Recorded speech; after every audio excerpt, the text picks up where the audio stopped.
નમસ્તે વિદ્યાર્થી મિત્રો, આજે આપણે ધોરણ 9 વિષય હિન્દીમાં સુભદ્રા કુમારી ચૌહાણનું વીરો કા કૈસા હો વસંત એ કાવ્ય વિશે અભ્યાસ કરીશું.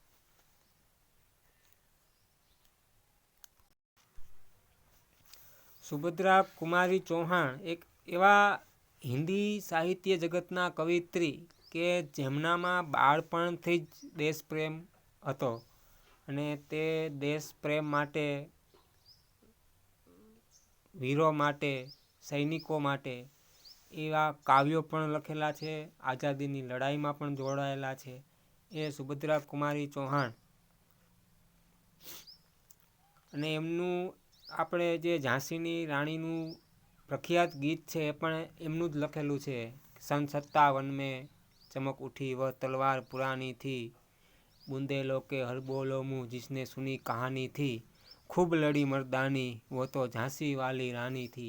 એ ઝાંસીની રાણીના ગીત હોય, જલિયાવાલા બાગના ગીત હોય, એવા અનેક દેશભક્તિને લગતા ગીતો પણ સુભદ્રા કુમારી ચૌહાણે લખેલા છે.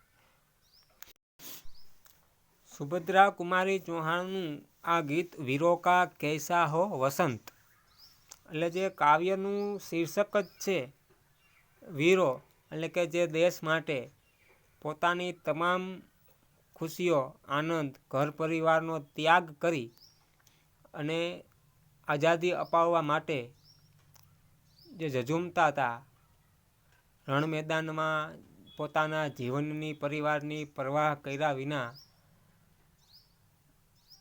જે પોતાના જીવનું પણ બલિદાન આપી દેતા એવા વીરો માટેનું આ એક કાવ્ય કે વીરો કા કૈસા હો વસંત, એટલે ત્યાં વસંત ઋતુ, તો કે વસંત ઋતુ આવે એટલે જે ઘર પરિવાર આનંદથી જે ઉજવતો હોય, પણ આ વીર પુરુષો છે, વીરો છે, એ પોતાની આ વસંત ઋતુ રણ મેદાનમાં ઉજવે છે. એને કોઈ પણ કાંઈ તહેવાર જેવું હોતું નથી. એ માત્ર ને માત્ર દેશની આઝાદી માટે જ ત્યાં રણ મેદાનમાં હોય છે. એટલે એ સુભદ્રા કુમારી ચૌહાણ કે જેમનો જન્મ प्रयाग में ठाकुर रामनाथ के घर हुआ था. कास्थवेट गर्ल्स कॉलेज में आपने शिक्षा प्राप्त की. आपका विवाह खंडवा निवासी लक्ष्मण सिंह चौहान के साथ संपन्न हुआ. सुभद्रा कुमारी चौहान ने कांग्रेस के असहयोग आंदोलन में भाग लेने के लिए अपना अध्ययन छोड़ दिया. જેમ આપણે આગળના પાઠમાં પણ જોયું હતું કે ક્રાંતિકારી ચંદ્રશેખર કે જેમણે પણ અસહયોગની ચળવળમાં ભાગ લીધો અને અભ્યાસ જે પછી છોડી દે છે, જે એમના લેખક, એમ જે મોટા ભાગના જે આ કવિઓ અને લેખકો છે એમને આઝાદીની લડાઈ માટે પોતાનું સર્વસ્વ ત્યાગી દીધું છે. એમ કે પોતાના અભ્યાસ, ઘર પરિવાર પણ એ આઝાદીની લડાઈમાં ભાગ લેવા માટે છોડી દે છે. એમાં સુભદ્રા કુમારી ચૌહાણે પણ આ અસહયોગની ચળવળ માટે પોતાનો અભ્યાસ છોડી દે છે. और पति को भी देश सेवा में भाग लेने के लिए प्रेरित किया. પછી જે 1947માં એક અકસ્માત થાય છે કે 15 ફેબ્રુઆરી જબલપુર પાસે એક મોટર દુર્ઘટના, અને એ અકસ્માતમાં સુભદ્રા કુમારી ચૌહાણનું અવસાન થાય છે. सुभद्रा कुमारी चौहान न केवल स्वतंत्रता सेनानी रही, लेकिन उन्होंने साहित्य सर्जन भी विपुल मात्रा में किया है. એટલે એ માત્ર એક સ્વતંત્રતા સેનાની તરીકે નહીં, પણ એક કવિત્રી તરીકે પણ મોટા ગજાના વ્યક્તિ કહી શકાય. मुकुल एवं त्रिधारा उनके काव्य संग्रह है. बिखरे मोती, उन्मादिनी, सीधे साधे चित्र એ એમના કહાની સંગ્રહ છે. बिखरे मोती नामक पुस्तक पर उन्होंने शक्सेरिया पुरस्कार प्रदान किया गया था. सुभद्रा कुमारी चौहान की भाषा शैली सरल और सुबोध है.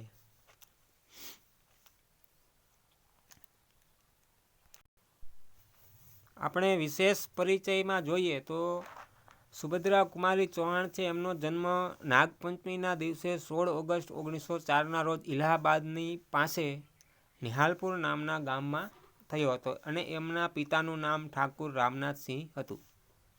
અને સુભદ્રા કુમારી ચૌહાણની કાવ્ય પ્રતિભા, કાવ્ય પ્રત્યેનો પ્રેમ એ બાળપણથી જ એનામાં દેખાઈ આવતો. પછી આપણે આગળ જોયું એમ જ એમને ત્યાં એક ગર્લ્સ કોલેજમાં શિક્ષણ મેળવેલું.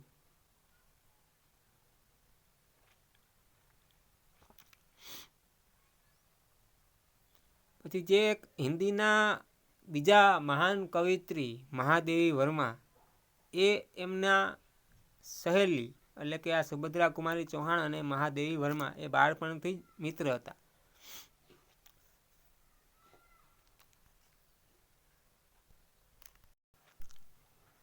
પછી એક દેશ સેવિકાના રૂપમાં, એક દેશભક્ત કવિના રૂપમાં સુભદ્રા કુમારી ચૌહાણને ઓળખવામાં આવે છે. જે જલિયાવાલા બાગનો હત્યાકાંડ થયો પછી એમના આધારે પણ એમને જલિયાવાલે બાગ મેં વસંત એવા શીર્ષકથી કાવ્ય પણ લખેલું. એમને લગભગ 88 જેટલી કવિતાઓ અને 46 જેટલી વાર્તાઓ લખેલી છે. એ ઉપરાંત એ સ્ત્રીઓ માટે એક પ્રેરણા પણ હતા.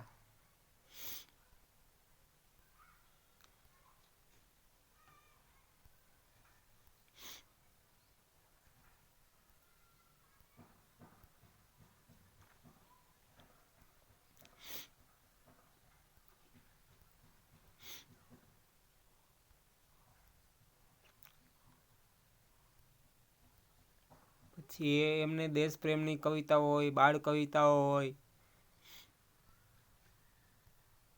એટલે આટલા હિન્દી સાહિત્ય જગતના સૌથી પ્રખ્યાત કવિત્રી કે જેમને પોતાનું સર્વસ્વ આ દેશ પ્રેમ માટે, સ્ત્રીઓને આગળ લાવવા માટે વિતાવી દીધેલું હતું.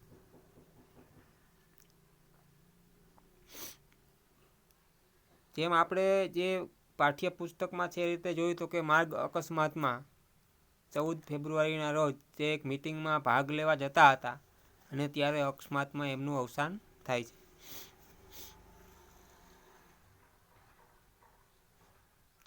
જેમાં એ આખી ઘટના આપેલ છે કે જે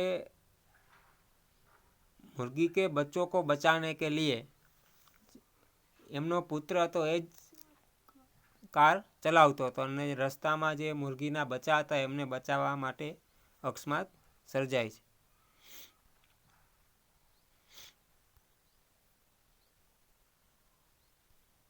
આ એમને મળેલા સન્માનની યાદી.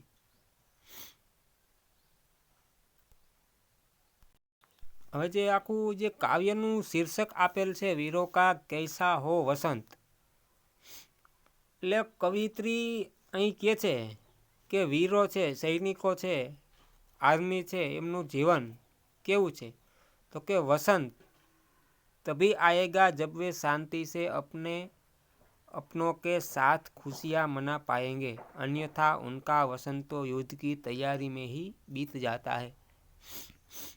એટલે એક અર્થ એ પણ છે કે જે વીરો છે, સૈનિકો છે, મિલિટરી છે, આર્મી છે, એ પોતાના તમામ તહેવાર દેશની રક્ષા માટે ત્યાં જ રહે છે અને આપણે અહીં ઘરે તમામ તહેવારો ઉજવી શકીએ છીએ. એટલે એ આપણી વસંત ઋતુ છે કે આપણે શાંતિપૂર્વક રહી અને તમામ તહેવારો પરિવાર સાથે આનંદથી ઉજવી શકીએ છીએ. એનું કારણ શું તો કે આ વીરો છે, સૈનિકો છે, એ ત્યાં સરહદ ઉપર અહીંયા રણ મેદાનમાં પોતાના તમામ તહેવારોનું બલિદાન આપી અને ત્યાં યુદ્ધ માટે તત્પર રહેતા હોય છે. એટલે એક અર્થ એ પણ છે.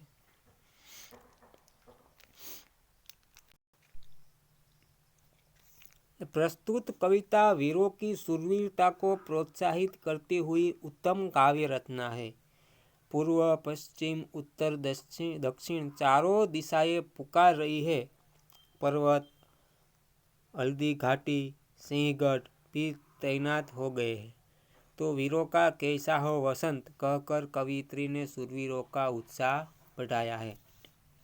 એટલે આપણને ખબર જ છે કે જ્યારે આપણો દેશ અંગ્રેજોની ગુલામીમાં હતો અને ત્યારે આઝાદી માટે જે વીરોએ સંઘર્ષ કરેલો, બલિદાન આપેલા, એમને ઉત્સાહને વધારવા, બલિદાનને વધાવવા માટેનું આ एक काव्य।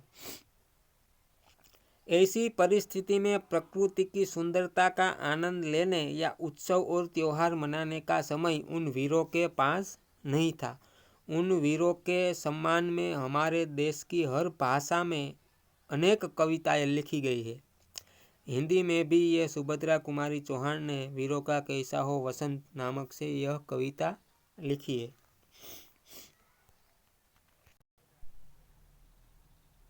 એટલે આપણે કાવ્યને સમજતા પહેલાં એક સારાંશ તરીકે જોઈએ તો કે વીરો કા कैसा हो वसंत कविता प्रसिद्ध कवयित्री सुभद्रा कुमारी चौहान द्वारा रचित है। यह स्वच्छंद कवयित्री है। यह अपनी कविताओं में स्वच्छंदा को उजागर करती है। એટલે દેશ પ્રેમ, એક માતૃ પ્રેમ, આઝાદી માટેની ભાવના, વીરો માટેની સહાનુભૂતિ, એ બધું આ કવિતામાં દેખાય છે। कवियत्री ने एक वीर सैनिक सारी सुख सुविधा का त्याग कर देश की रक्षा के लिए हमेशा तैयार रहता है, उनका वसंत कैसा होगा वर्णन किया है। એટલે એક વીર સૈનિક છે એ પોતાની તમામ સુખ સુવિધા, તમામ સુખ, પરિવારજનો બધું જ ત્યાગીને એ હંમેશા દેશની રક્ષા માટે તત્પર રહેતો હોય છે, એમના માટેનું આ વર્ણન કરેલું છે। એટલે આપણે ત્યાં ગુજરાતીમાં પણ ઝવેરચંદ મેઘાણીએ આ વીર સૈનિકો માટેનું એક ભાવાનુવાદ કરેલું ગીત કે રક્ત ટપકતી સોસો જોડી સમરાંગણથી આવે, કેસર વર્ણી સમર સેવિકા કોમળ છેજ બિછાવે, કે ઘાયલ મરતા મરતા રે માતની આઝાદી ગાવે, કે ઘાયલ મરતા મરતા રે માતની આઝાદી ગાવે। એટલે એ ઘાયલ સૈનિક મરતા મરતા પણ જો આ દેશની આઝાદી માટેની ઝંખના કરતો હોય તો એ વીર સૈનિક આપણે કેવા સમજીએ એમ કે જેમને પોતાનું તમામ સુખ ત્યાગી દીધું હોય, પરિવારજનો ત્યાગી દીધા હોય અને યુદ્ધ ભૂમિમાં ઘાયલ થઈ સૈનિક અને મોતને અને જીવને વાદ ચાલતો હોય ત્યારે એ માતની, દેશની આઝાદી માટે ઝંખના કરતો હોય તો એ વીર સૈનિકને આપણે મહાન ગણી શકીએ। તો એ જ અહીં વાત છે। એટલે કાવ્યના ભાવાર્થ તરીકે જોઈએ તો कवियत्री कहती है कि हिमालय से पुकार आ रही है, वीरों का वसंत कैसा होगा। पश्चिम, पूर्व, उत्तर, दक्षिण दसों दिशाओं से यही प्रश्न उठ रहा है कि वीरों का वसंत कैसा होगा।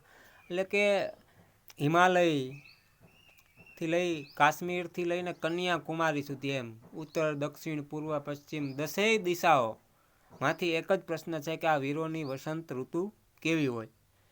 फूल और सरसों अर्थात लहराते फसलों ने वीरों के जीवन में रंग भर दिया है। आसमान मानो पुष्प से भरा है। वसंत के रंगों से दुल्हन बनी धरती का अंग अंग पुलकित अर्थात प्रसन्न हो जाता है, परंतु उसके पति प्रिय वर्दी में अर्थात युद्ध के लिए तैयार है। फिर यही प्रसन्न है वीरों का वसंत कैसा होना चाहिए। એટલે કે જ્યારે વસંત ઋતુ આવે ત્યારે બધી દિશાઓ આમ પ્રસન્ન થઈ જાય, એટલો બધા ફૂલો આવે, સુગંધિત ફૂલોની મહેક ઉઠતી હોય અને ચારે બાજુ ત્યોહાર જેવું વાતાવરણ હોય। આમ છતાં જે વીર છે, સૈનિક છે, એ આ તમામ પ્રાકૃતિક આનંદનો પણ ત્યાગ કરી અને લડવા માટે રણ मैदाનમાં સરહદ ઉપર તૈયાર હોય છે। એટલે वीरों के जीवन में वसंत तब आएगा जब वे शांति से खुशियाँ बना पाएंगे, अन्यथा उनका वसंत युद्ध में ही बीत जाएगा।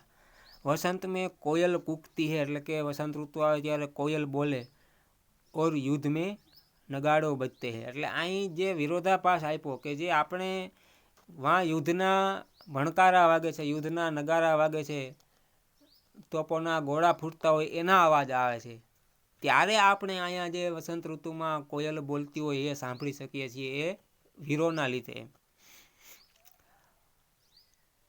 वीर जब युद्ध में उतरते हैं तो आदि और अंत अर्थात जीवन और मृत्यु को हथेली में लेकर जाते हैं। એટલે એક સૈનિક છે જે સરહદ ઉપર ઊભો છે એ જીવન અને મૃત્યુ બંને હાથમાં લઈને ત્યાં ઊભો હોય છે। ક્યારે એ પોતાના જીવનું બલિદાન આપે એ નક્કી કહેવાય નહીં।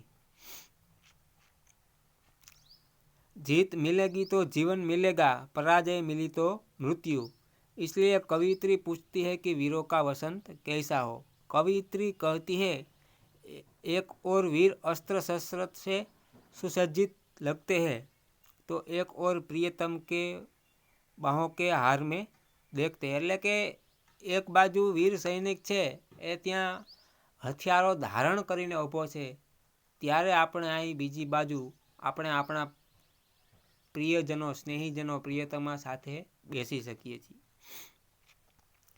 इस तरह वह पूछती है कि वीर अस्त्र शस्त्र चुने या प्रियतम की बाहों का हार, धनुष संभाले या प्रियतम के नैनों के बाण, वह विलासिता की जीवन जिए या युद्ध का चुनाव करे। कवियत्री कहती है कि अतीत को अपनी चुप्पी तोड़नी चाहिए, युद्ध से किसी का भला नहीं होता, जीतने वाला हारने वाला दोनों खाली हाथ रह जाता है। એટલે એક બાજુ કવિત્રી એમ કહે છે કે આ વીર છે એ આ બંનેમાંથી શું પસંદ કરશે, એમ કે એક બાજુ જો પોતાની પ્રિયતમા છે એ વિલાસિતામાં ડૂબેલો જોવા માગે છે કે શસ્ત્રો તૈયાર કરીને રણ મેદાનમાં યુદ્ધ ખેલતો, એટલે એ વિલાસિતા ભોગવવા માગે છે કે યુદ્ધ કરવા માગે છે, એક બાજુ એવો પ્રશ્ન કરે છે। તો બીજી બાજુ એમ કહે છે કે યુદ્ધમાં કોઈનું પણ ભલું થયું નથી। એ અતીત એટલે ભૂતકાળને યાદ કરાવે છે કવિત્રી। એ ભૂતકાળને યાદ કરાવતા કહે છે કે લંકા में आग क्यों लगी है। લંકા में आग એટલે કે હનુમાનજી એમાં આખર આ કથા આખી ખબર છે આપણને કે જે સીતાજીનું હરણ થયું પછી હનુમાન ત્યાં જાય છે અને આખી આખી લંકા સોનાની સળગાવીને આવતા રહે છે, એ ભૂતકાળ યાદ કરાવે છે। એ પછી આગળ કહે છે કે હલ્दी घाटी और सिंहगढ़ के किलों का आह्वान किया जाए। એટલે આપણે એ હલ્દી ઘાટી અને સિંહગઢના કિલ્લાનું નામ આપી અને મહારાણા પ્રતાપ, શિવાજી એ બધા વીર પુરુષોને યાદ કરાવે છે। कवियत्री दुख प्रकट करते हुए कहती है कि आज भूषण और चंद जैसे कवि नहीं रहे को छंदों में जान डाल सके। ए पछी आगळ कवि भूषण अने कवि चंद जेवा वीर कविओ पण नथी, तो एनी कथा पण आपणने खबर छे के जे आ चंद बारोट जे पृथ्वीराज चौहान एमना कवि हता अने एमना मित्र पण हता। जे घोरी सामे हारी जाय छे पृथ्वीराज चौहान, पहला तो 17 वखत घोरीने जीती अने पृथ्वीराज चौहान जावा दे छे, जतुं कर दे छे कि जा तू आजाद एम। એટલે એ આપણા દેશની સંસ્કૃતિ, પણ એક જ વખત પૃથ્વીરાજ ચૌહાણ હારી જાય છે તો એને બંદી બનાવી લે, એની આંખો બે ફોડી નાખે, ત્યારે આ ચંદ બારોટ, ચંદ જેવો પરાક્રમી કવિ ત્યાં જઈ અને બદલો લેવાનું વિચારે છે। એટલે આગળ કહે છે કે છંદો મેં જાન ડાલ શકે, એટલે કવિના છંદોમાં પણ એટલી તાકાત હતી કે એ વીરોને પ્રોત્સાહન આપી શકે, સુરાતન ચડાવી શકે। એટલે આપણને એક આખી કથાની પણ ખબર છે કે જ્યારે પૃથ્વીરાજ ચૌહાણની બંને આંખો ફોડી નાખવામાં આવે છે છતાં પણ એક જ તીરથી એ પોતાના દુશ્મનને ઘોરીને એક જ બાણથી મારી નાખે છે। એનું કારણ તો કે આ ચંદ જેવો મહાન કવિ ये कहे छे कि यही बाण चौहान राम रावण उथेपो, यही बाण चौहान करण सिर अर्जुन कैपो, यही बाण चौहान शंकर त्रिपुरासुर सैदो, यही बाण चौहान आज तो कर चढ़ो, 4 मास 24 गज अंगुलिष्ठ प्रमाण, एते पे है सुल्तान मत चूक चौहान। એટલે કે આવા કવિઓ પણ હવે નથી એમ. અને કવિ સ્વચ્છંદ નહીં એટલે કે સ્વતંત્ર નથી એમ, બલ્કि અંગ્રેજ શાસકો કે ગુલામ હે. એટલે કે જે આ કવિઓ છે એ પહેલાં આ કવિ ચંદ અને ભૂષણ જેવા કવિઓ સ્વતંત્ર રીતે દુશ્મનની સામે પણ બોલી શકતા, એ આ અંગ્રેજ શાસન કાળમાં હવેના કવિઓ બોલી શકતા નથી. તરત એની ધરપકડ થઈ જાય અને એ એના વિરુદ્ધ લખી પણ નથી શકતા, એટલે કે એક ગુલામ તરીકે રહે છે. इसलिए खोलकर अपने विचार अभिव्यक्त नहीं कर पाते, फिर हमको बताइए कि वीरों का वसंत कैसा हो. એટલે આ કાવ્યમાં કવિત્રીની આ સરળ भाषा, युद्ध में जा रहे वीर जवानों की मनोस्थिति का वर्णन है, युद्ध का विरोध भी करते हैं और दिगंत એટલે દસે દિશાઓના આવા અલંકાર અનુપ્રાસથી પણ આ કાવ્ય સુંદર દેખાઈ આવે છે. પછી પ્રકૃતિનું ભૂગોળનું ભૌગોલિક વર્ણન પણ છે અને રાષ્ટ્રીય ચેતનાની એક ભાવના પણ છે. તો આ પ્રથમ ભાગમાં આપણે કવિત્રી સુભદ્રા કુમારી ચૌહાણ વિશેની થોડીક જાણકારી અને આ કાવ્ય વિશેની આછેરી ઝલક મેળવેલી. હવે બીજા ભાગમાં આપણે કવિતાને વિસ્તારપૂર્વક સમજશું.